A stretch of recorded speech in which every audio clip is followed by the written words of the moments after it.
I'd say that Arctic scientists generally are stunned. Sea ice in Canada's Arctic is melting faster than predicted, and that's presenting challenges for the Inuit and the federal government. The Canadian government will defend our sovereignty.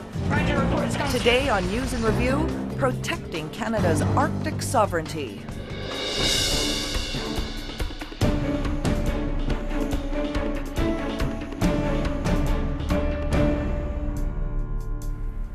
Hello, I'm Carla Robinson. Canada's Arctic is a global warming hotspot. The effects of climate change in the north are surprising many scientists. It's heating up faster, and the sea ice is disappearing more quickly than many had predicted. And that has profound effects for the Canadians who live in the Arctic, as well as Canada's claim of ownership or sovereignty. I'd say that Arctic scientists generally are stunned. We haven't seen anything quite this dramatic certainly in my 30-year career and in recorded history. John Falkingham is the chief forecaster for the Canadian Ice Service. He has watched the sea ice in the Arctic reach a new record low. You can see the difference in these satellite images. The ice is shown in violet. This image comes from September 7th, 1979. Now compare it to an image taken in 2007. Sea ice used to cover an area about 7.7 million square kilometers. By 2005, it had shrunk to a record low of 5.3 million, and now it has melted to a new low of just 3 million square kilometers. What's going on? The ice is melting. It's certainly a climate change factor. There's no question now that man-influenced changes to the climate are playing a role in this. And as the north warms up and opens up, more and more people are eyeing resources which have long been inaccessible, buried beneath the thick Arctic ice. Canada, the United States, Russia, Norway, and Denmark all have a stake in the Arctic. The trick, though, is deciding where one country's claim ends and another begins. Several key moves have been made in the last few months that highlight the high-level maneuvering now underway. Here's CBC reporter Margot McDermott on one of the most controversial. It's one small sub, a giant leap for Russian Arctic clout. Today, 2 mini-submarines carried Russian scientists 4,000 meters to the bottom of the ocean, under the North Pole. They planted a cylinder containing a Russian flag, a daring and expensive Arctic land claim. Russia wants to prove its territory extends underwater right to the North Pole, a huge area believed to contain up to 10 billion tons of oil and gas. Russia has a legal right under the law of the sea to map this area. Today, everybody is interested in oil and gas, facing, like they say, shortage of energy resources in the coming decades. Everybody is interested in that. Today, the government reacted sharply to Russia's move. You can't go around the world these days dropping a flag somewhere. This isn't the 14th or 15th century. 5 men are left at the pole. Canada was actually the first country to dive under the ice at the North Pole. Joe McInnes did it in 1974 as part of a scientific expedition. But Canada's money for Arctic research has waned. McInnes, who's world-renowned for his deep-sea exploration, including the first submarine dive to the Titanic, says we need to get back in the game. This is an area that we don't understand. We have to go with our scientific curiosity to try and understand, especially now, how it's changing, how it's affecting us here in southern Canada. 40% of Canada is in the Arctic. Under UN law, we also have the chance to prove our claim to territory under the Arctic Ocean to the North Pole. This expert says we have only 6 years to do it before this comes to a head at the UN. This is Canada's moon mission, and you do not go to the moon in a tin can. You invest the money necessary to do the job properly.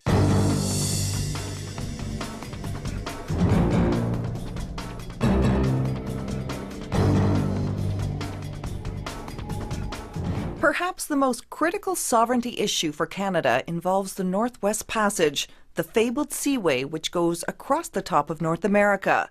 For centuries, explorers searched for this Arctic route between the Atlantic and the Pacific Oceans. The Norwegian Roald Amundsen was the first to actually sail it just over a century ago.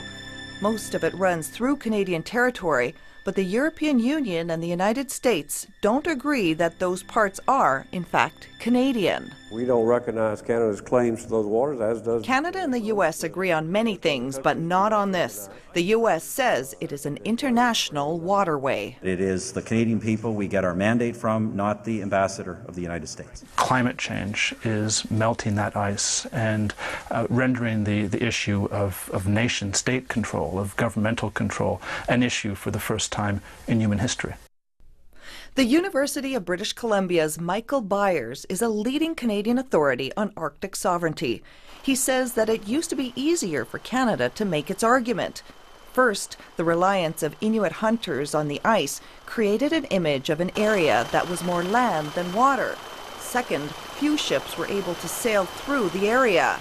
That has all changed. The changing ice conditions mean that Canada needs to get its act together now rather than later to ensure that its position is recognized by other countries. We've had the luxury in previous decades of just ignoring the situation because the ice was always there to protect our interests.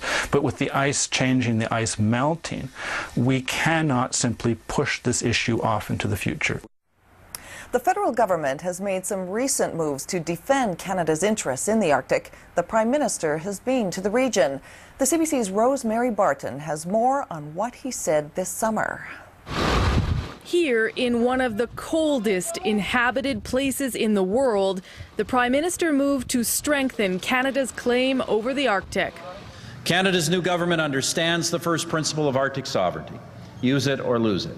Surrounded by Canadian Ranger patrols, the Prime Minister announced Canada will build 2 new military facilities intended to show who owns these waters and the natural resources below. Resolute Bay will be home to an Army training center. Canadian ships will have a new deep-sea port in Nanisivik, an abandoned mining town. The Arctic archipelago is an integral, indivisible part of the true North, strong and free, and that we will not compromise the defense or the sovereignty of Canadian territory. This former military commander of the North says today's announcement sends a strong message to the world.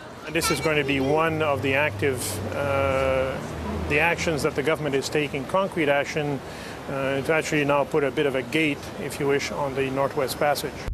The government is taking other steps as well, investing in new facilities and scientific projects. Never before in history have so many researchers been deployed in the North at one time. The data they collect will be invaluable to Canada as we prepare to make the case for our sovereignty over the Arctic before the United Nations Convention on the Law of the Sea in 2013.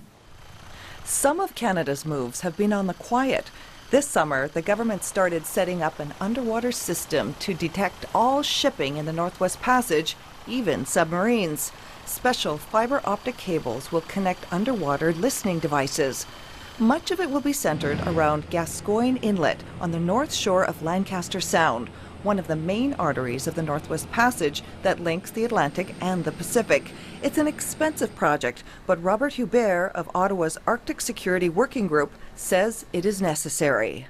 I think that we are going to be seeing one continual crisis in terms of people being up in the north. We are now going to have to start treating the Arctic as we treat both the east and west coast and start getting serious about our surveillances. All Canadians have an interest in what happens in the north, but none more than the Inuit. This is their backyard, and just as it is for Arctic sovereignty, the changing climate is changing everything. As the CBC's Peter Mansbridge saw, the Inuit are adapting in different ways.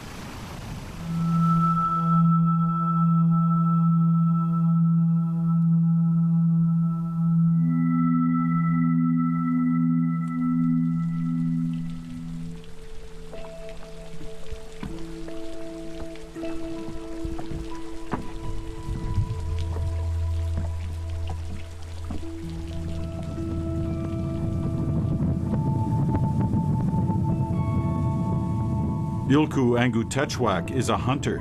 40 years ago, he fell in love with a young woman from Clyde River. moved here and has been hunting in these waters ever since. Man, that's gorgeous. Like most elders, Ilkku is seeing strange and troubling changes in the weather and the ice.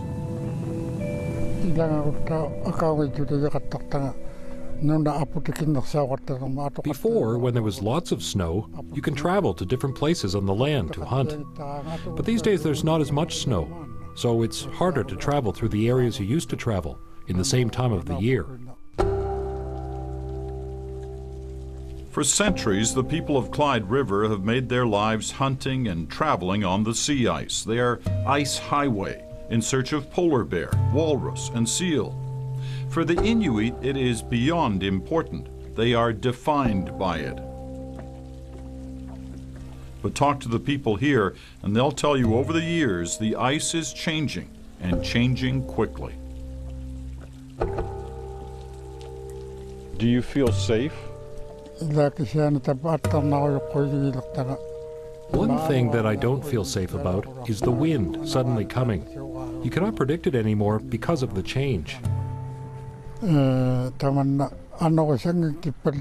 the old days, it used to be calm weather for long periods of time, but now it seems to get suddenly windy. That's very noticeable to me.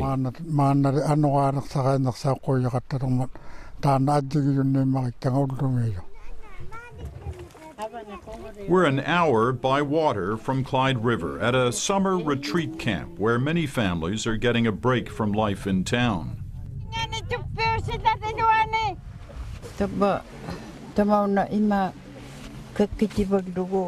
And they're connecting with their past. Elders are teaching the children traditional games and hobbies. This woman is teaching the art of tattooing. She describes how the tattoos on each side of the face must look exactly the same. The memory of this past and how it's changing is a huge resource to scientist Sherry Gearhart. Much of her work is social science, talking to elders like Ilkku about what they're seeing in the weather, the hundreds of small details that add up to a worrying trend. People here have what she calls an intimate connection to the ice. The hunters and elders here, you strike the harpoon on the ice and that's supposed to feel a certain way, it's supposed to sound a certain way. The way the ice cracks is supposed to look and sound a certain way, and there's been changes in those things. Our entire culture, hunting culture, is based on the ice, the cold and the snow. And it has been that way for millennia. And we don't only survive in the cold, we thrive in the cold. Her people's right to be cold is how activist Sheila Watt-Cloutier sees it. She has brought both prestige and acclaim to the North for her fight to have climate change considered a human rights issue. She argues it's destroying the Inuit way of life. For the first 10 years of her life, she traveled only by dog team, so she understands what the loss of sea ice could mean. She worries if communities like Clyde River lose their climate, the social problems they're still reeling from will only get worse. I can see with climate change, here comes a second wave of tumultuous change. And it's now going to be affecting the very thing we are reaching to get back on our feet. And that's what really concerns me more than anything. Our hunters are probably going to fare better than our institutions. They already are, because they're brilliant. They know the land, they know the ice conditions, they are adapting as we speak. But I'm not quite sure how our institutions are going to be able to do that very well, very quickly, if the speed, the scale and the pace starts to happen quicker than we think with climate change.